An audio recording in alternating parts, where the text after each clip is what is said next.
哎，兄弟们，今天咱们得好好聊聊美国这艘经济航母到底在玩啥花样，接下来要驶向何方？这可不是随便吹牛，而是我结合市场规律、历史经验和手头数据深爬出来的。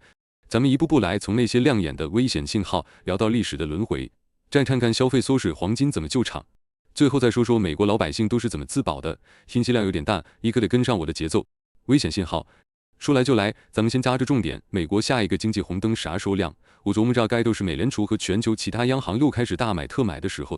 为啥这么说呢？因为他们一出手，基本就是在印钞救火，这要几十年来屡试不爽。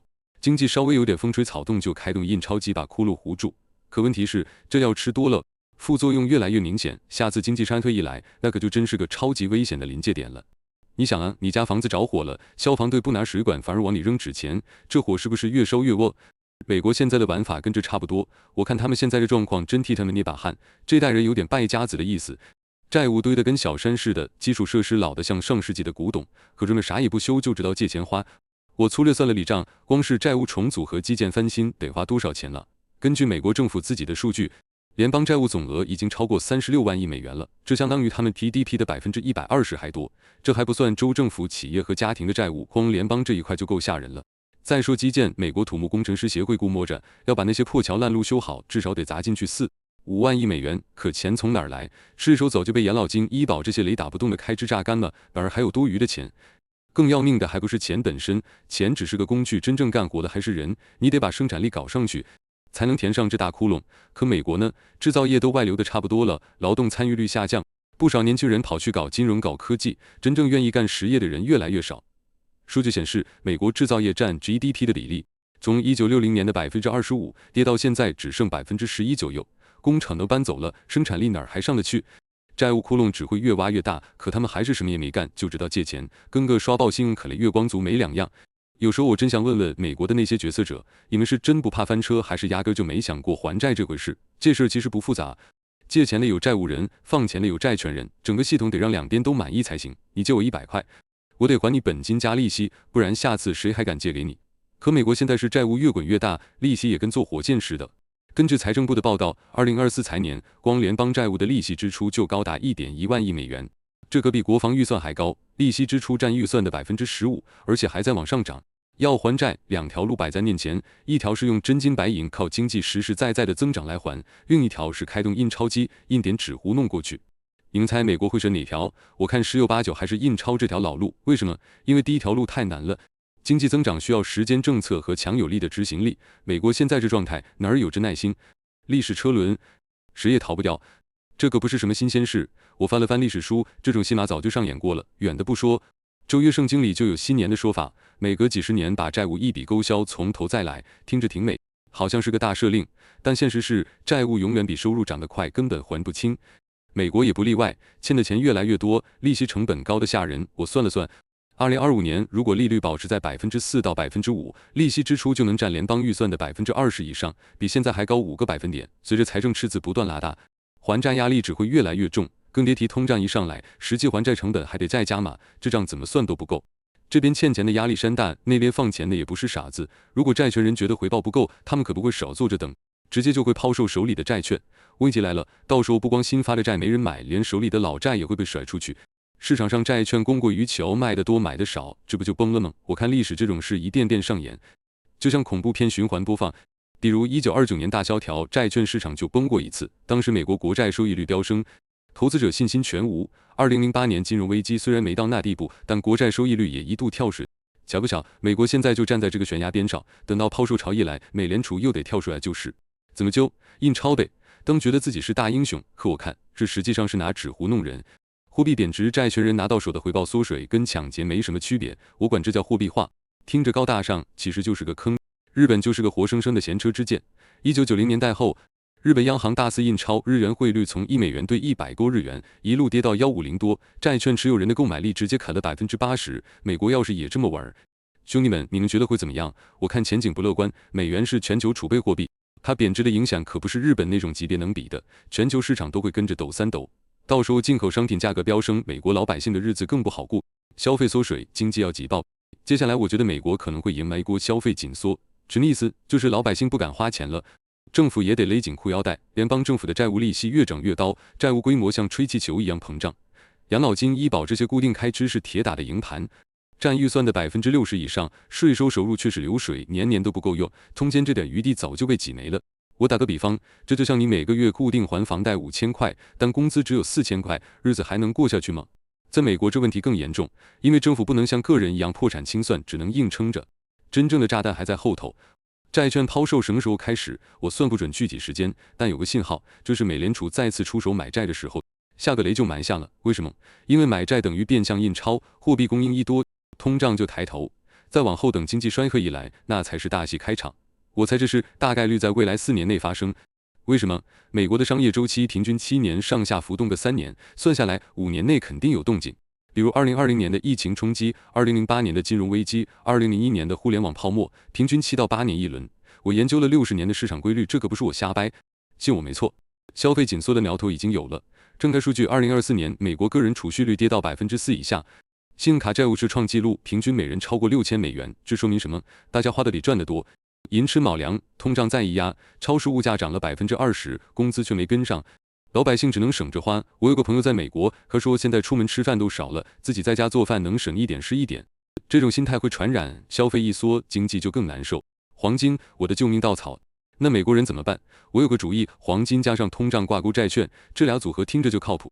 黄金为什么牛？我发现它跟其他资产几乎不搭颠，甚至甩着走。你股票跌了，债市崩了，黄金还能稳住阵脚，妥妥的避险之王。1970年代通胀飙升时，黄金价格从每盎司$35涨到$850，跑赢了几乎所有资产。把黄金加进投资组合，风险还能降一降，这不香吗？再加上通胀挂钩债券，就是美国财政部发的 TIPI 厂，既保本又抗通胀，这样搭档升关性才16%，简直是黄金搭档。我再聊聊为什么我更倾向黄金而不是比特币。不是说比特币没用，而是它处境有点复杂。比特币的粉丝可能会说它去中心化、自由度高，可现实是，美国政府会放手让你随便玩吗？区块链交易公开 ，IRS 早就盯着加密货币的税收了。2021年，美国的基础设施法案就要求加密交易报告税务信息，监管只会越来越严。比特币波动性更是惊人，2021年最高将近7万美元，2022年跌到1.6万美元，2025年2月又超8万美元，堪称过山车。相比之下，黄金慢但稳，2020年到2025年。价格在每盎司1800到2900美元之间波动，哪有这么夸张的起伏？黄金的地位也完全不同，这是全球第3大储备资产，仅次于美元和欧元。各国央行还在持续增持。2022年，全球央行净买入黄金超过1000吨，创历史纪录。为什么？因为它经得起时间考验。战争、经济动荡时，信用体系可能崩塌，大家都不愿借钱，黄金依然是硬通货。比特币虽然有创新，但根基还浅。市值1.5万亿美元左右，相当于黄金的1/10，波动性却高得多。我自己也有比特币，但仓位很小，更多是试试水，主力还是黄金，因为它让我睡得安稳。美国经济要回70年代，我还预测美国接下来可能会重演1970年代或1930年代的剧本。1970年代什么样？通胀飙到12%，油价翻倍，经济乱成一锅粥。那时候美国刚从黄金时代走出来，朝鲜战争、越南战争发了大喇银子，财政赤字失控，布雷顿森林体系还崩了。美元跟黄金脱钩，直接开了通胀的闸门。现在情况不一样，但也有相似之处。全球资产杠杆高的离谱，美联储印钞习惯成自然，通胀抬头只是时间问题。我看股市这种软资产可能会表现拉胯，而黄金、房产这些硬资产反而更抗打。为什么这么说？通胀一来，钱就不值钱了，股票的实际回报会缩水。举个例子，1970年代标普500指数名义上涨，但扣掉通胀，实际收益率几乎为0。甚至负数。反过来，黄金和房产却成了保值利器。1971年到1980年，黄金价格涨了20多倍，房产价格也翻了好几番。现在有点像那时候的前奏，全球供应链紧张，能源价格波动，甚至连地缘政治冲突都冒头，比如俄乌冲突带来的油区问题。这些因素叠加，通胀压力只会越来越大。那投资怎么办？我有个圣杯理论，就是找10到15个不相关的回报流。这样平均收益能稳住，风险还能砍掉80%。这招的精髓在哪？分散化。你别指望靠踩哪只股票能暴涨5倍翻身，那不是投资，那是赌博。市场竞争多激烈，每天都在变，谁敢打捞票？我研究了美国几十年的数据，发现真正靠谱的策略是稳中求胜。比如把资金分成几块，一块买黄金，一块买 TIPS 加点房产或大宗商品。这样就算某块亏了，其他还能兜底，回报风险比能拉到5倍以上，这不比瞎赌强多了？美国老百姓怎么想的？接下来聊点贴地气的。美国老百姓怎么看这事？我年轻时刚有家庭就开始算账，如果收入断了能撑几个月，后来变成几年，我会把存款拿出来先减半。为什么？税一扣，市场一波动，钱就没了半条命。然后想想什么最重要，教育费、生活费得先保住，这不就是在给自己买保险吗？房子也很关键，那是你的避风港，得守住，序都得算清楚，先搞定基本盘，再去想别的。在美国，我觉得投资得分成两类，一类是安全钱，保住吃饭的家伙，一类是玩跳钱，试着跑赢市场。我跟你们说，别傻乎乎的觉得自己能随便赢市场。我要是开个基金砸几亿美金研究，雇一堆分析师才有点把握。普通人老老实实打基础，搞懂分散投资，先活下来再说。最牛的还是储蓄心态，在美国这种花钱如流水的国家，简直是救命稻草。你看看美国人的储蓄率，2020年疫情时一度冲到20%以上，后来又跌回5%以下，平均每人信用卡债务超过$6000。这种消费习惯碰上经济下不挤牙膏过日子才怪。我还观察到一个现象，美国中产特别焦虑，为什么？通胀吃掉了工资涨幅，房价却涨得离谱。2020年以来，美国房价平均上涨40%。但工资增长不到10%，年轻人想买房得背30年贷款，月供占收入一半以上，老年人以了轻松。养老金固定，物价一涨，日子就紧巴巴。这时候大家的想法都差不多，先保住现金流，别乱花，能存点就存点。有人甚至开始囤黄金，或者买点小份房产，图个安心。我有个朋友在美国，他2022年买了点金条，2023年在乡下弄了块地，说股市我不信了，黄金起码拿得出手。这心态挺有代表性。美联储怎么玩？美联储的政策怎么定？我琢磨了一下，得让利率高到债权人满意，又不能高到债务人破产。25个基点还是50个基点？看全局，25个可能够了，看房贷50个可能更合适。但这不关键。我研究出5大力量在拉升美国，25、50这些都是小儿科，我们得看大棋局。第一股力量是债务货币经济，美国债务多得吓人，还在涨。一个人的债务是另一个人的资产，卖债权越多麻烦越大。怎么办？我看他们会学日本，压低实际利率，让它变成负的。怎么压？名义增长，通胀加实际增长比超过名义利率，债券收益率还得慢慢涨，让人不想买。日本当年就是这么干的，实际利率压到负1%以下，债券持有人的回报被通胀吃光。美国要是也这么玩，美元购买力肯定受影响。第二股力量是内部撕裂，美国社会分裂的厉害，极左极右掐得不可开交，政策可能一会儿左一会儿右，搞得市场都懵了。更吓人的是，输的一方不认账怎么办？2020年大选就闹得挺凶，未来要是再来一次，美国还能和平交权呢？我看悬了。这种不确定性对经济是致命的。第三股力量是大国博弈，美国霸主地位晃晃悠悠，这不光是甜的事，还牵扯国家安全，跟其他大国的竞争加剧，比如能源、技术、军事上的博弈都得花钱。国防预算7000多亿美元还不够用，债务还得加码。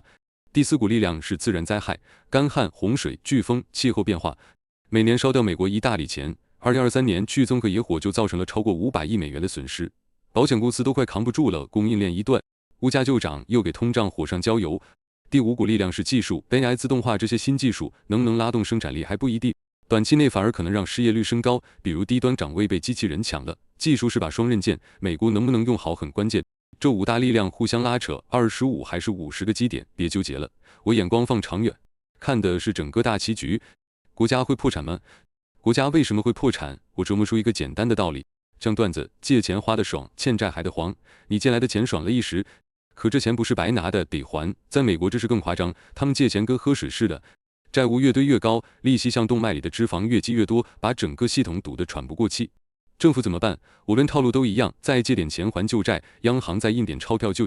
这听着像不像你信用卡还不下了，又去借高利贷填窟窿，到最后债务利息压得喘不过气，投资人一看，哎呀，这债靠谱吗？会不会打水漂？心里一慌，手一抖就开始抛售债券。这时候麻烦大了，不光新债没人接盘，连手里的老债也一块甩出去，市场上卖得多买得少，供需一崩，危机就来了。我管这叫经济心脏病。美联储怎么办？我猜就2条路，要么违约，要么印钞。违约不可能，美国脸皮没这么薄，那就印钞呗。印出来给债主钱一多，通胀就爆了。这剧本我太熟了，历史上翻来覆去就这么演。举个例子，1980年代拉美债务危机，阿根廷、巴西借了太多美元债，利率一涨还不下了，最后违约，经济崩盘。美国跟他们不一样，美元是世界货币，美联储还能印，但本质上是一回事，债务超出了偿还能力，区别在于，美国可以用印钞拖时间，可这时间能拖多久？10年、20年？我看未必，市场不会永远买账。美国人要挤牙膏过日子，我预感美国人得挤牙膏过日子了，什么意思？钱包捂紧，不敢乱花。联邦政府那边债务利息蹭蹭涨，2024年高达1万亿美元，占预算15%。如果利率到5%，可能冲到1 5万亿挤占其他开支，养老金、医保这些固定开支动不了，税收不够用，政府没余钱，老百姓呢？2023年 CPI 涨4.1%，实体能源涨得更快，超市账单比2年前多20%，工资确实涨不到3%，这日子怎么过？债券抛售什么时候开演？我算不准，但信号是美联储在买债等于印钞，通胀更高，老百姓买东西更贵。2020年美联储印了3万亿，2021到2022年通胀冲到9%，现在再来一波可能更狠。我掐指一算，未来4年内经济衰退大概率上演，周期7年上下浮动3年，5年内必有动静。美国人怎么自救？少花钱自己煮饭，少吃外食，有人囤黄金买小份房产。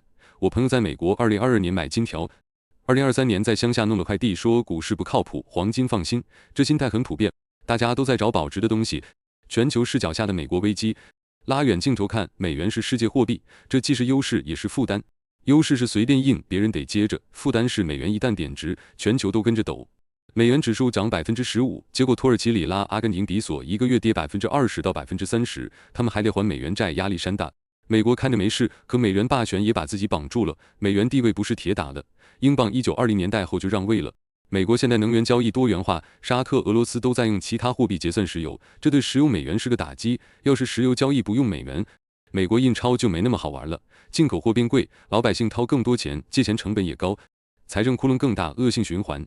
未来4年有几个关键节点：2025到2026年，通胀可能达到高峰，供应链和能源问题没解决，美联储不敢猛加息，通胀可能会超过10%。2027年债务占 GDP 可能超过150%，债券市场可能开始慌了。2028年大选，内部撕裂到顶，政策摇摆，市场会受到冲击。这些节点加起来，美国经济就像坐过山车，怎么办？黄金加 TIPS 是王炸，黄金抗跌 ，TIPS 抗通胀，搭档稳健。我还是那句话，黄金为主，黄金为主，别全赌一个篮子。美国现在债务高企，通胀蠢蠢欲动，社会分裂，外部压力又大，美联储能印钞就几次？我看有限。从古罗马到大英帝国，没谁是永远靠借钱撑下去的。美国短期靠美元硬撑，长期窟窿只会更大，自救才是王道。存硬资产，精打细算，这场大戏才刚刚开场，剧情如何，咱们拭目以待。